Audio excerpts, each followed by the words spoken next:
Well, the Philadelphia Eagles 2025 schedule has officially been released. The good, the bad, and the weird of that schedule. Let's get into all our takeaways coming up right here on the Locked On Eagles podcast.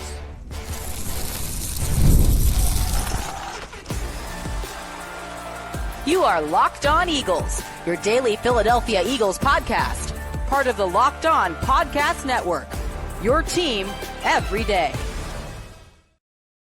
We thank you so much for making Locked On Eagles your first listen each and every day. I'm your host, Louis DiBiase. Welcome in to this Wednesday edition of the show. We are brought to you by FanDuel. Right now, new customers can get $200 in bonus bets when your first $5 bet wins. The 2025 schedule for the Philadelphia Eagles has been officially released just now at 8 o'clock. The entire NFL dropped their schedules like an avalanche on Twitter. Although we kind of knew most of the schedule before the 8 o'clock announcement, a lot of these leaks and confirmed reports were already out there, but here it is, officially confirmed, the Eagles 2025 schedule. At home against the Dallas Cowboys, week 1, the first month of the year, tough. At Kansas City, home against the Rams, at Tampa Bay, then a little bit of a break, I would say, in the schedule before the bye week. You get the Broncos, the Giants, the Vikings, and the Giants before a week 9 bye. Then after that, couple tough road games at Green Bay, home against Detroit, at Dallas, you're home for Chicago against Black Friday, at the Chargers, home against Vegas, and then at Washington, at Buffalo, and home against the Commanders. So a lot to get into about this schedule. For me, my overall thoughts on the balance of this schedule is good. I'm actually pretty happy with the way it's balanced out from a strength of schedule perspective when it comes to like tough stretches. I don't think there's any 2023 like gauntlet round of this schedule where you just play 4, 5, 6 really tough games in a row, a lot of them on the road. Like, I don't think there's any crazy bad road stretches this year. I don't think they got screwed with a lot of short weeks. Overall, I don't hate it. I thought the NFL actually balanced this one out pretty well for the Eagles, all things considered. When you take into account they do have a first-place schedule, and it is a really tough schedule no matter how you look at it. It wasn't going to be very balanced no matter what when it comes to like gimme games. There weren't going to be a lot of easy stretches, but I wouldn't say there's like, again, a month and a half stretch where you're like, I don't know how they're going to make it out of there alive, like we kind of felt in the 2023 season. For me, what do I like about this schedule the most? I think the first thing is a week 9 bye week. As I said on the episode yesterday, I do not like an early bye, especially with a 18-game schedule. You have 17 games, 18 weeks overall, just one bye week, only one bye week in the playoffs now too, so your chances of getting a bye in the playoffs is very difficult, even if you're a great team. Last year, the Eagles had a franchise record-setting 10 straight wins, and they still did not get the 1 seed over the Detroit Lions. So when you add all those things together, I personally like to have a later bye week. I think there should be 2 bye weeks in the NFL, especially if they eventually go to 18 games, which they're going to. But if there's only going to be 1 bye, I'm really glad this year it's not week 5 like it was in 2024. Week 9, I think that's perfect, right? You have a home game against the Giants, then you do have a bye week before you head on the road in a tough matchup against Green Bay, and then the stretch run comes. So, I mean, that's pretty much halfway through the year, right? I mean, that's 8 games in. So you have 9 to go, pretty much halfway through. I think that's a perfect spot to have your bye week. So that was a main thing that I really liked about the Eagles' 2025 schedule. Week 5 last year, that's just far too early for a bye, although the Eagles desperately needed it last year. From an injury perspective, having that break later on in the year is really, really crucial because we've seen the Eagles 3 different Super Bowl runs, 2017, 2022, 2024, how injuries can either really help you or can really hurt you depending on the health of your football team in making that run. So that's my main takeaway in a positive perspective, is that I really like the week 9 bye. I also think, although it's not ideal to start off against the Cowboys, Chiefs, Rams, Buccaneers, like that's a really tough first month of the season, I do like before the bye week that you kind of have this easier stretch in your schedule for a month straight. You're at home against Denver, and they're a playoff team, but when you look at the Eagles' really tough first place schedule, that is one of the quote unquote easier matchups in 2025. Then you on the road against the Giants. You're on the road against Minnesota, who again, like the Denver Broncos, a playoff team last year, but I think they overachieved in 2024. They have a different quarterback this year in J.J. McCarthy, who's basically a rookie. He was redshirted with that injury in 2024. You go on the road to Minnesota, then you're at home again against the Giants, and then you have a bye week. I like that stretch as well to kind of gain some momentum before the bye, and then you're ready for the stretch run. Those 4 games, I think, are broken up pretty nicely after a really first tough month of the season in September. And then what I also like is there weren't a lot of like really short weeks, like, oh, the Eagles have a quick turnaround. They have, a Monday night game and then there's Sunday at 1 o'clock, or, there wasn't anything really like that. For me, the thing I like a lot about the schedule as well is I want to circle right here. It's Bears at home, Black Friday, and then you don't play again until the following Monday night against the Los Angeles Chargers. So that Friday game to Monday, that stretch is huge. You basically have another bye week. I mean, you have more than a week off after that Chicago game on Black Friday. So, yeah, I think it's a little bit of a tighter schedule going from Dallas to Chicago, but I think that's really nice that the Eagles will kind of have almost a mini bye week after a month of play after their first bye week, week 9. So that's another thing that I really like about this schedule. So those are my 3 main positives is the week 9 bye. I like that month stretch they have before the bye week against Denver, New York, Minnesota, and then New York again. And then I think that Chicago to LA Friday to Monday turnaround is really nice because it almost essentially gives you a second bye week later on in the year, which again is extremely pivotal for a playoff run. What I don't like about this schedule, it is kind of weird the way the NFL structured some of this for the Eagles. Number 1, that stretch run in September. Dallas, Kansas City, Los Angeles, Tampa Bay. That's a difficult start to an NFL season. And again, look at that Eagles schedule. It's difficult. Like pretty much every team on paper looks pretty good. There's no gimme game. Like, oh yeah, that's the obvious one. Like even last year, you would circle the Panthers game and you say that should be a rout. Like they just should take care of business. This year, what is that game?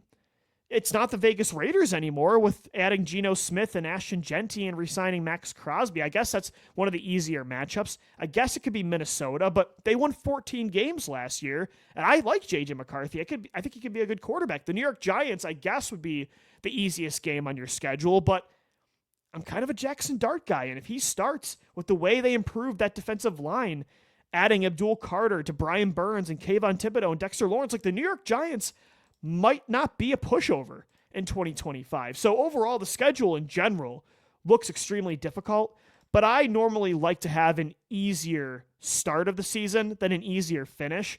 And the fact that they go, at home against Dallas isn't super tough, but the Cowboys are a good team, an NFC East rival that you're starting off the season with. Then you're on the road in Arrowhead week 2 in a Super Bowl 59 rematch at home against the Rams, who I think are the second best team in the NFC. And then that vaunted Tampa Bay game at Buccaneers. We know how that normally goes for the Eagles, especially in September. Don't love that the Eagles got handed a really tough 4-game stretch run in September. Like, just not a fan of that part of the schedule. And also, what are we doing with these 2 out of 3 weeks you're playing the same NFC East rival? And that's happening twice? Like, why are you playing the Giants week 6 and week 8, and then you're playing the Commanders week 16 and week 18? Like, it's a 17-game schedule. We couldn't have stretched this thing out a little bit more when it comes to division matchups. I don't love that once, let alone twice. I'm not really sure what the NFL was doing there, so I didn't like that part of it either. Also, just overall, hate that there's so few games on Sundays. I know they're Super Bowl champions and they're going to be in a lot of prime times, but 2 Thursday night games, 2 Monday night games, a Friday game, a Saturday game. For somebody that has to do a podcast for a living after all these games, and I'm up super late for these shows like that. So a personal gripe about this schedule, My God, could we get a Sunday at 1 o'clock? 2 Thursday nighters, 2 Monday nighters, a Friday game, a Saturday game. I mean, that's ridiculous. I mean, that's absolutely crazy. Also, no back-to-back home games this year. Like, I like that it's balanced out, that there's not a lot of tough road stretches where, 3 or 4 games are on the road. You don't really have much of that. But the Eagles are not at home at the Link in back-to-back weeks once this entire year. So that was kind of clunky too. But overall, I don't hate this schedule. I feel like it's spread out pretty well, all things considered. It was going to be a tough schedule no matter what on paper. Not all these teams are going to be as good as they were last year, so it might not be as difficult as it looks. But overall, I don't hate it. I just think that start of the season is going to be really crucial for the Eagles. At home against Dallas, at Kansas City, home against the Rams, at Tampa Bay. Those first 4 games, those are really critical. That's what I'm circling, especially on this 2025 schedule. What are the 3 games I'm circling the most for different reasons? I'll get into that coming up next, right here on the Locked On Eagles podcast. Today's episode of Locked On Eagles is brought to you by FanDuel. The NBA playoffs are in full swing, and every night delivers highlight-worthy performances, major momentum shifts, and can't-miss moments. Whether it's a game-winning shot or a breakout player having a huge game, there's never been a better time to get in on the action. FanDuel makes it easy to stay in the game before tip-off and live with player props, performance trends, and same-game parlays. Fans have more ways than ever to play smart and to win big. For me, I took the Knicks money line the other day to get up to a 3-1 series lead. That hit. I think I'm going to take the Knicks to win in 6, though. I think the Boston Celtics might get it done tonight. The game's going on right now. We'll see what happens. But you can bet on everything NBA on FanDuel. It's the perfect time to sign up. Head to FanDuel.com and place your first $5 bet. If it wins, you'll get $200 in bonus bets. So make every moment more with FanDuel, the official sports betting partner of the NBA. All right, guys, welcome into the 2025 Philadelphia Eagles schedule release show. The Eagles starting things off at home against the Dallas Cowboys, a tough September stretch at Kansas City, home against the Rams, at Tampa Bay. Then, before the bye week, I don't mind the next month of games. Home against Denver, on the road against the Giants, on the road against the Vikings, home against the Giants again. Then things kind of rev back up. At Green Bay off the bye week, home against Detroit, at Dallas, home against Chicago. You got Monday Night Football with the Chargers. You got the Vegas Raiders, and then you finish Commanders, Bills, Commanders. So that looks like on paper a first-place schedule. The September tough stretch is not ideal. I think the toughest stretches are at the beginning of the season and at the end. It's the first 4 games, probably the last 4 games, right? I mean, Vegas is kind of whatever, but Washington, Buffalo, Washington, that's really tough to end the year. But overall, I do feel like the NFL balanced this thing out pretty well. Not a lot of short weeks for the Eagles. I like a later bye week. Not a lot of road stretches for this football team, but the 2 out of 3 weeks you're playing the same division team is weird. I don't like that they don't have any back-to-back home stretches.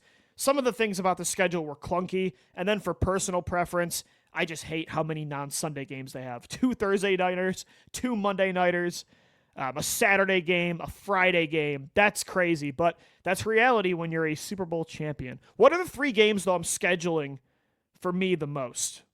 That I'm circling the most, I should say. For different reasons, it's number 1, week 4, on the road against the Tampa Bay Buccaneers. Week 11, I should say, number 2, week 11, at home against the Detroit Lions. Week 3, at home against the Los Angeles Rams. Why am I circling those 3 games? Well, number 1, at Tampa Bay.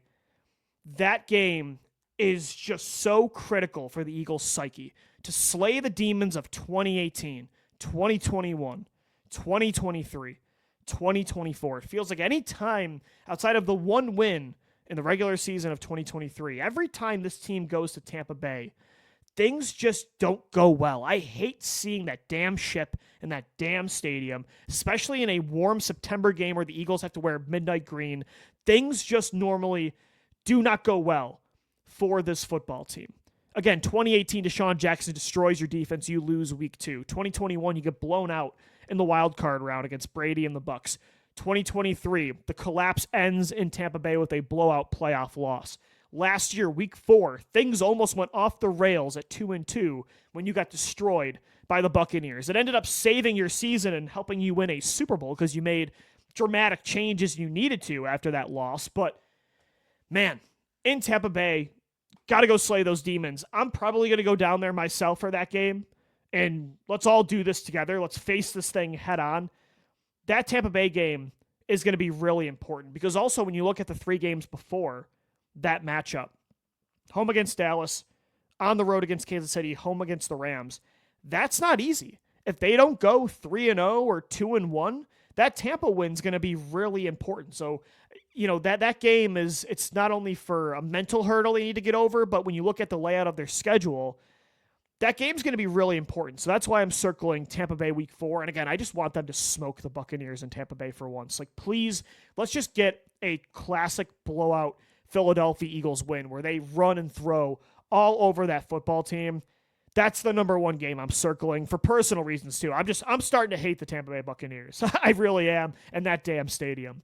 The second game I'm circling is the matchup against the Detroit Lions because, as I mentioned in segment 1, a bye week, home field advantage in the playoffs is so important. We've seen that in all 3 Super Bowl runs for the Eagles. 2017, I don't think you win a Super Bowl without home field advantage. 2022, you get to the Super Bowl as a 1 seed. The playoffs in the NFC ran through Lincoln Financial Field. 2024, you got lucky that the Lions lost in the second round to the Commanders. The playoffs, though, ran through, luck or not, the playoffs ran through Philadelphia. It's not a coincidence that in all 3 Super Bowl runs in this decade, with 2 rings, you were the 1 seed, or the 2 seed in the playoffs ran through Philadelphia. You did not have to go on the road. Anytime the Eagles have gone on the road, they do not win a Super Bowl. They do not make it to a Super Bowl. I believe in 2004, didn't they have home field advantage as well? NFC Championship in Philadelphia against Atlanta. So the point remains the same. I mean, that's just what happens. Home field advantage is huge. There's only 1 bye week, though, now in both conferences, which I don't like, but with the 17 playoff, that's the reality. I think that game against the Lions is going to be really, really important because I think Detroit, yet again this year, is going to be one of the best teams in the conference. They were the 1 seed last year.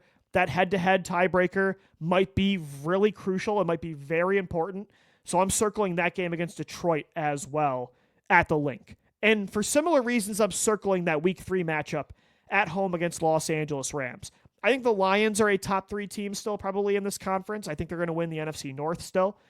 I think the Rams, though, are likely the second best team in the NFC. I like them more than Detroit. I like them more than a potential bounce back 49ers or the Commanders or the Falcons or the Buccaneers or any other team in the North. I think the Rams are really, really good, and they were the closest team in ending the Eagles season last year in the divisional round. That game is really important for seeding. Again, a bye week is so crucial for a playoff run. But week 3s are also really underratedly important, and here's why. If you do not go 3-0, or 2-0, I should say, to start the year, if you're 1-1, 2-1 looks a whole lot better than 1-2. Like last year, getting that win, that close, gritty win against the Saints, was really, really huge for the Eagles. Because if they would have lost that game at 1-2, and then lost, they got blown out in Tampa Bay, and they're 1-3 heading into the bye week, things might have gotten really bad after that. 1-2, they just start to compile.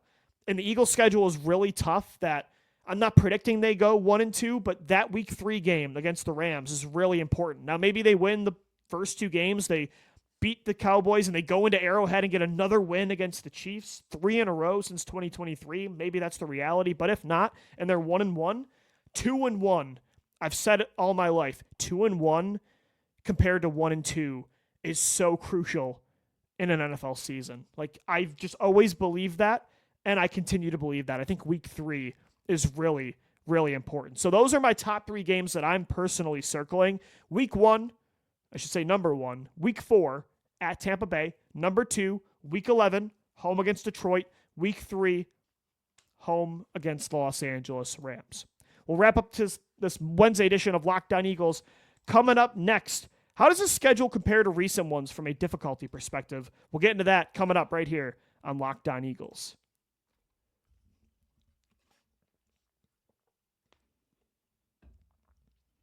All right, so the Eagles 2025 schedule officially released. Overall, it's tough. Like, not going to lie. I mean, you look at September, it's difficult. You look at coming off the bye, it's tough. Green Bay, Detroit, Dallas, Chicago. You finish the year, you got to play Herbert, the Raiders, okay, whatever. But then you go Commanders, Bills, Commanders. Like, the fact that I'm saying the easiest run is Denver, New York, Minnesota, New York, and that includes 2 matchups against playoff teams, is saying a lot. And now, this is all on paper. The Commanders might regress. The Rams might regress. The Cowboys might stink.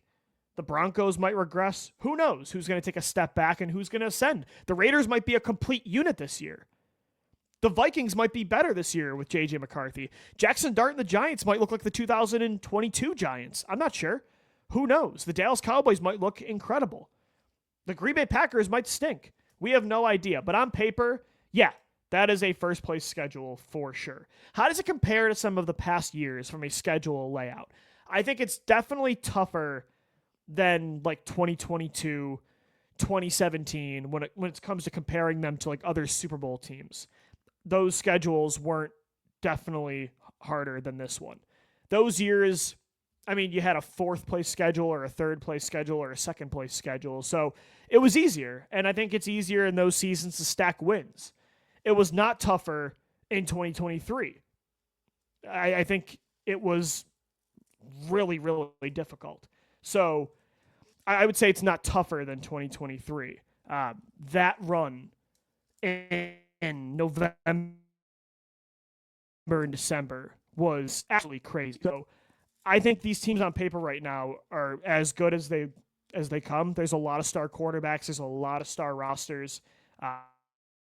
I think if there's ever a year to be obsessed with the process, taking things game by game, week by week, it's a schedule like this. But that's what happens when you win a Super Bowl. You have a target on your back. You don't get it easy. If you want the 1 seed again, if you want a top 2 seed, if you want to win the division, it's tougher. And 2023 showed that. 2018 showed that. There's a lot of tough games on the slate. I would say it's not as tough as 2023, but it's up there. Like it's up there in that top tier of difficulty. I would say it's better than, I would say, 2024. Or I would say 2024 is probably better. Yeah, I would say 2024 is probably better. It's a 2nd-place schedule. There weren't as many tough stretches last year as there was in 2023 as 2025. So I think, where does the schedule compare to the rest of the years in this Coors era? I would say it's 2023 was the toughest, then 2025, then 2024, then 2018 probably. 2022 and 2017, they weren't awful because, those were 2nd and 3rd place schedules, and I didn't really think there were a lot of really tough stretches. There weren't a lot of really tough road situations. This schedule is, I'm not going to lie, I feel like it's pretty well balanced, but overall, it's not easy. So we'll see. We'll see. But the Philadelphia Eagles are the most complete roster on paper for a reason. I think they'll handle this as well as they always do. And again, it's all on paper, so all of this could be for nothing in a few months. We'll see what happens. But there it is, the Eagles 2025 schedule officially released. We thank you so much for joining us on our schedule release show right here on the Locked On Eagles podcast. Thanks so much, as always, for making us your first listen each and every day. Thanks for always downloading, watching, and listening. And we'll see you tomorrow for another Locked On Eagles. Thanks so much, and let's go Birds. Fly, Eagles, fly.